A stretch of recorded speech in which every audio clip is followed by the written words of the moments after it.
Everyone, Radhe Radhe সবাইকে। কেমন আছো তোমরা? আশা করছি ভালোই আছো। শীর্ষে গোবুজলের লাইভ ব্লগিং দেখলে কি তোমরা ভালো না থাকতে পারবে বলো?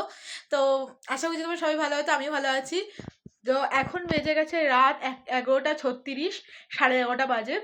আজকে তো কাঞ্চন উৎসবের ফার্স্ট কাজল দেবগানকে নিয়ে শুরু হয়েছিল আমাদের পথ 20 তারিখে। আজকে হচ্ছে তোমার কত তারিখ? আজকে দাঁড়াও তোমাদের সাথে শেয়ার করি। 27 তারিখ। 27 তারিখে জয়িতা গান্ধীকে নিয়ে এই কাঞ্চন উৎসবের প্রোগ্রাম শেষ হলো। কালকে হবে তোমাদের মেলা, কালকে লাস্ট মেলা। কালকে বাজি পোড়ানো হয়ে মেলা হয়ে কালকে শেষ, কাঞ্চন উৎসব শেষ। আবার 1 বছর অপেক্ষার পর মানে কাঞ্চন উৎসবে আসার পর সত্যি কথা বলতে অনেক সেলিব্রিটি, অনেক সিঙ্গারকে আমি নিজের চোখে সামনে দেখেছি। বিশ্বাস করো খুব ভালো লেগেছে। আর বাড়ির সামনে যেতে যা ভালোই লাগবে।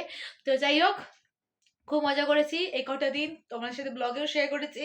যাই হোক, এত রাত করে ঢোকা বাড়িতে নাচানাচি, গান গাওয়া, চিৎকার করা, সব মজা করেছি। এভরিথিং, কেনাকাটি বলো, খাওয়া দাওয়া বলো, যে কটা দেখেছিলাম কি কি কিনেছি তোমার সাথে শেয়ার করেছি। কিরকম কে কে এসেছে প্রতিদিন সেগুলো শেয়ার করেছি। কিরকম সেজে গেছে সেটা শেয়ার করেছি। কেমন ওই জায়গাটা সাজিয়েছে, কি কি মেলা স্টল বসে সব শেয়ার করেছি। হাই, কি কি খেয়েছি সেটাও শেয়ার করেছি। কাদের সাথে কোন দিন ঘুরতে গেছি সেটাও শেয়ার করেছি। আর কি চাই বলো তো?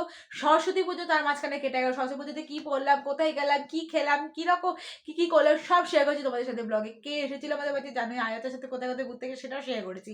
আর কি চাও বলো? তোমাদের সাথে আমি সব কিছু শেয়ার করেছি, সব। মানে কিরকম সাজছি গুজছি, কোথায় যাচ্ছি না যাচ্ছি, কি খাচ্ছি না খাচ্ছি, কখন বাড়ি ঢুকছি, কখন যাচ্ছি, সব শেয়ার করছি তোমাদের সাথে ব্লগে। তোমরা তো এবার ভালোবাসাটা দাও বলো। তো যারা যারা নতুন আমার ইউটিউব চ্যানেলে ভিডিও দেখছো, মিনি ব্লগ দেখছো, তারা প্লিজ প্লিজ চিরশ্রী গপু চ্যানেলে সাবস্ক্রাইব করে দিও। আমি জানি তোমরা অনেক বড় বড় ব্লগারদের ভিডিও দেখো, কিন্তু এই ছোট ছোট ব্লগারদেরও ভিডিও দেখো, একটু ভালোবাসা দিও। চিরশ্রী গপু চ্যানেল সাবস্ক্রাইব করে পাশে দেখো। কিছু কিছু ভিডিওতে লাইক কমেন্ট শেয়ার করে দিও। প্লিজ প্লিজ প্লিজ, এইটুকুই তো রিকোয়েস্ট বলো তোমাদের আমার কাছে। তো তোমাদের কাছে আমার এইটুকুই রিকোয়েস্ট, আর কিছুই না। তো যাই হোক, গুড নাইট সবাইকে, শুভরাত্রি, ভালো থেকো, সুস্থ থেকো।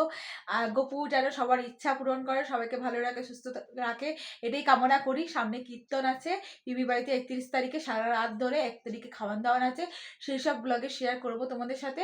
তো যাই হোক, আজকে ব্লগটা এখানেই শেষ করছি। সারাদিনের ব্লগটা, তোমার ভিডিওটা ভালো লাগলে অবশ্যই ভালোবাসা একটু দিয়ে দিও। টাটা সবাইকে।